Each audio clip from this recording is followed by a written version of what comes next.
میرے دوستوں ساتھیوں السلام علیکم ورحمۃ اللہ تعالیٰ وبرکاتہ۔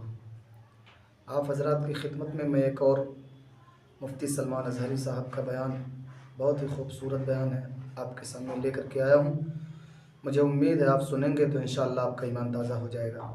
انشاءاللہ آپ حضرات مجھے دعائیں دیں گے۔ اتنا پیارا بیان ہے، آپ حضرات اس بیان کو ایک بار پورا ضرور دیکھیں۔ یہ بیان ہے: برادران ملت اسلامیہ، السلام علیکم ورحمۃ اللہ وبرکاتہ۔ الحمد للہ وکفا وسلام علی حبیبہ المصطفى، اما بعد فاعوذ باللہ من الشیطان الرجیم، بسم اللہ الرحمن الرحیم۔ والذین اذا فعلوا فاحشة او ظلموا انفسهم ذکروا اللہ فاستغفروا لذنوبہم ومن يغفر الذنوب الا اللہ ولم يصروا على ما فعلوا وهم صدق اللہ مولانا العظیم۔ پورا ضرور دیکھیں، پورا انشاءاللہ بہت لطف آئے گا۔ بارگاہ رسالت معاف صلی اللہ تعالی علیہ وسلم میں درود پاک کا ہدیہ پیش کریں۔ اللہم صلی علی سیدنا محمد معدن الجود والکرم وآلہ واصحابہ الکرام وابنہ الکریم وبارک وسلم صلاۃ دائمۃ سرمدا ابدا۔ اللہ عز و جل قرآن پاک میں فرماتا ہے، اور وہ جنہوں نے بے حیائی کا کوئی کام کر دیا، برائی کر دی، گناہ کیا یا اپنی جانوں پر ظلم کیا، والذین اذا فعلوا فاحشة او ظلموا انفسهم، پھر اس کے بعد اس سے توبہ کرنا چاہا، اس سے باز آنا چاہا، تو اس کی دو چیزیں اللہ تعالیٰ بیان فرماتا ہے۔ پہلی چیز یہ ہے کہ جس چیز کو چھوڑا ہے اس پر دوبارہ نہ جائے۔ دوسری چیز یہ ہے کہ اللہ کا ذکر کر کے اس سے توبہ اور استغفار کی جائے۔ تو اللہ تعالیٰ فرماتا ہے، پھر کون ہے جو بڑے گناہوں کو بخشتا ہے سوائے اللہ کے؟ اللہ معاف کرنے والا ہے، اللہ رحم کرنے والا ہے۔ انسان سے بے حیائیاں اور فواحشات ہو جاتی ہیں، خطاؤں کا مرکب ہے، لیکن بسا اوقات ایسا ہوتا ہے کہ یہ برائیاں اتنی بڑھ جاتی ہیں کہ انسان پھر انسان نہیں رہ جاتا، یہ جانوروں سے زیادہ ذلیل ہو جاتا ہے۔ اس کے اندر ایسی گھناؤنی حرکتیں آنے لگ جاتی ہیں کہ اس کو انسانیت کی تمیز بھی باقی نہیں رہ جاتی۔ وہ وقت آنے سے پہلے اپنے آپ کو، اپنے گھروں کو ہمیشہ سنبھال رکھو۔ انسان حیوان کا حصہ ہے، لیکن کبھی اس کے اوپر حیوانیت ایسی غالب آ جاتی ہے کہ اللہ کی پناہ، وہ جانوروں میں بھی وہ کام نہیں ہوتے جو انسان کر جاتا ہے۔ اور وہ کب ہوتا ہے؟ انسان اس مقام پر پہنچتا ہے جب وہ ایسی حرکتیں کر جاتا ہے جس سے جانور بھی شرمانے لگ جائیں۔ کون سی ایسی چیزیں جو انسان کو ایسا شیطان بناتی ہیں؟ میں چند تمہیدی کلمات آپ کے سامنے پہلے رکھتا ہوں۔ انسان کو اللہ تبارک و تعالیٰ نے عقل بھی دیا ہے اور شہوت بھی دیا ہے۔ عقل یہ صرف انسان کے پاس اتنی بڑی دولت ہے کہ دوسرے تمام حیوانات میں یہ چیز نہیں ہے۔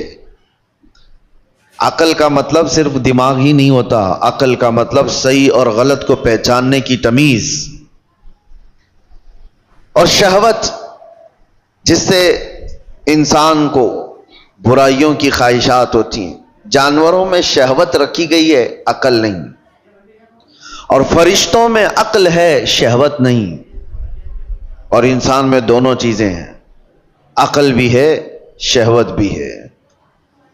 اسی لیے فرمایا گیا کہ کوئی انسان اپنی شہوت ہوتے ہوئے بھی، شہوت اس کے پاس ہے پھر بھی بچ رہا ہے، تو وہ فرشتوں سے افضل انسان ہے۔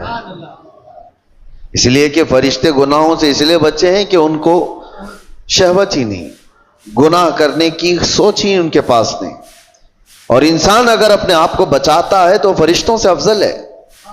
لیکن ساتھ میں یہ بھی بتایا گیا کہ عقل ہونے کے باوجود انسان برائیوں سے نہیں بچتا تو پھر وہ غلیظ جانوروں سے بھی زیادہ بدتر ہے۔ جانور اس لیے نہیں بچ پاتا کہ اسے صحیح اور غلط کی تمیز نہیں ہے۔ جانور بڑے تھوڑے سے ہو جائیں تو ان میں ماں باپ کا رشتہ نہیں ہوتا، بھائی بہن کا رشتہ نہیں ہوتا. بچے بڑے ہو جانے کے بعد وہ ماں سے، بہنوں سے ایسا کوئی رشتہ نہیں ہے جس کے ہاں حدود ہیں. اس لیے جانوروں کے ہاں وہ کوئی بات ہی نہیں رہ جاتی.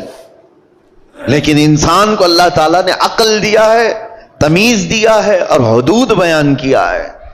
اگر وہ عقل کا استعمال نہ کرتے ہوئے ان بے حیائیوں میں اپنے آپ کو مبتلا کرتا ہے تو جانور سے زیادہ ذلیل ہے.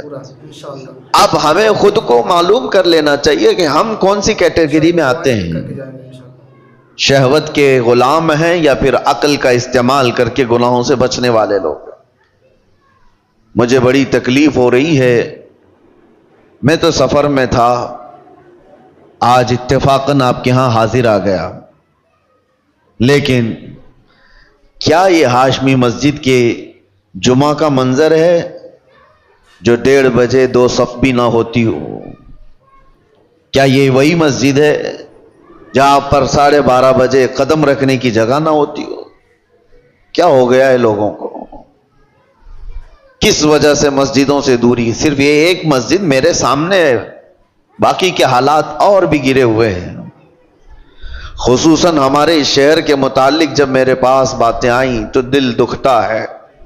نوجوانوں کی ایک بہت بڑی جماعت آج ایسی عیاشیوں میں مبتلا ہے. اللہ کی پناہ، اللہ کی پناہ.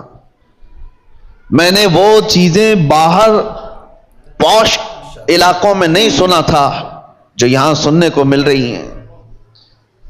کیا مسلمانوں میں ایسا کوئی مقدمہ ہو سکتا ہے کہ بھائیوں نے مل کر کے اپنی بہن سے زنا کیا ہو؟ یہ معاملات یہاں پر موجود ہیں، پائے جا رہے ہیں. کلیجہ منہ کو آتا ہے بیان کرنے میں. یہ کون سی قوم میں آ گئے؟ کیا یہ رسول اللہ صلی اللہ تعالی علیہ وسلم کی وہ امت ہے جس کو قرآن نے خیر امت کہا تھا؟ کیا وہ نوجوان ہیں؟ ہمارے جو علاقے یہاں پر میجورٹی کے ہیں، پولیس کے ڈپارٹمنٹ کے اور دوسری جگہوں پر وہ مذاق کی جگہ بنے ہوئے ہیں. اگر ان علاقوں کا نام لے لو تو لوگ شرماتے ہیں. میرے عزیزو، یہ کس کی ذمہ داری تھی ان بے حیائیوں سے روکنے کی، ان فواحشات سے اپنے نوجوانوں کو روکنے کی؟ حیرت ہوتی ہے کہ 2-4 حاجی صاحب ہمارے سامنے بیٹھ کر کے واقعات بیان کر رہے ہیں. اس محلے میں ایسا چل رہا ہے، اس محلے میں ایسا چل رہا ہے. دل پر چھریاں چلتی ہیں اور افسوس آپ کے اوپر ہوتا ہے. آپ ان سب کو تماشا سمجھ کر کے بیان کر رہے ہو. امت لٹ رہی ہے اور آپ کہانیاں بیان کر رہے ہو. تمہارے گھر سے تمہاری بیٹی اور تمہارے بیٹے کے ساتھ یہ تمام حرکتیں ہوتی ہوں تو کیا محلے میں اسی طرح چرچے کرتے ہوئے بیان کرو گے؟ ذمہ داری کس کی تھی یہ؟ اور میں اکثر یہاں پر کہا کرتا تھا جب یہاں موجود تھا کہ ایک بہت بڑی نعمت ہے ہمارے ان علاقوں میں کہ آج بھی ہماری مسجدوں میں یہ جماعت کا جو سسٹم ہے، متولی ہونا، اراکین ہونا جماعت کا، ان کا جو ہولڈ ہے وہ دوسرے علاقوں میں آپ کو نہیں ملے گا. آپ جاؤ شمال ہند میں، دوسرے علاقوں میں کوئی ایسی مضبوطی نہیں نظر آتی ہے کہ مسجد کی کوئی کمیٹی پورے محلے کو سنبھال سکتی ہو، ان کے مسائل کا حل کرتی ہو. یہ سب سسٹم دوسری جگہ نہیں ہے، یہ تمہارے پاس موجود ہے. لیکن یہ جماعتوں کے اراکین جو بھی مسجدوں کے بن گئے، انہوں نے اپنی ذمہ داریاں فراموش کر دی. اب ان کو لگتا ہے کہ صرف اور صرف کمیٹی بنانا ہے، مسجد دیکھنا ہے. محلے سے ان کی بھی نظریں ختم ہو گئی. ہم دیکھ رہے ہیں کئی محلے ایسے ہیں جن میں نوجوان، پہلے کیا کسی کی ہمت ہوتی تھی کہ جماعت والوں کے سامنے کوئی بچے آ کر کے ایسی حرکتیں کریں یا ان کے سامنے بے حیائی کریں؟ ہوتا یہ تھا، ڈر تھا محلے والوں کو کہ ہمارے نکاح منگنی ولیمے بھی ہونے ہیں، کبھی جماعت سے بائیکاٹ نہ ہو جائے. ڈر لگتا تھا لوگوں کو محلوں میں.